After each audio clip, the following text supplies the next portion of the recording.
एक समय की बात है। भगवान गौतम बुद्ध एक गांव में धर्म सभा का संबोधित कर रहे थे।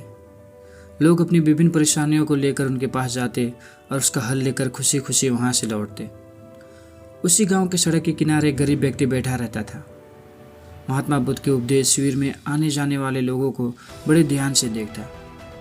उससे बड़ा आश्चर्य होता था कि लोग अंदर तो बड़े दुखी चेहरा लेकर जाते हैं, लेकिन जब वापस आते हैं तो बड़े खुश और प्रसन्न दिखाई देते हैं। उस गरीब को लगा कि क्यों ना वो भी अपनी समस्या को भगवान के समक्ष रखें। मन में यह विचार लिए वह महात्मा बुद्ध के पास पहुंचा। लोग पंक्तिबद्ध खड़े होकर अपनी समस्या को बता रहे थे। जब उसकी बारी आई तो उसने सबसे पहले महात्मा बुद्ध को प्रणाम किया और फिर कहा, भगवान, इस गांव में लगभग सभी लोग खुश हैं, फिर मैं ही क्यों गरीब हूँ। इस पर उन्होंने मुस्कुराते हुए कहा, तुम गरीब और निर्धन इसलिए हो क्योंकि तुमने आज तक किसी को कुछ दिया ही नहीं। इस पर वह गरीब व्यक्ति बड़ा आश्चर्यचकित हुआ और बोला, भगवान, मेरे पास भला दूसरों को देने के लिए क्या होगा। मेरा तो स्वयं का गुजारा बहुत मुश्किल से हो पाता है। लोगों से भीख मांगकर अपना पेट भरता हूँ। भगवान बुद्ध कुछ देर शांत रहे, फिर बोले, तुम बड़े अज्ञानी हो।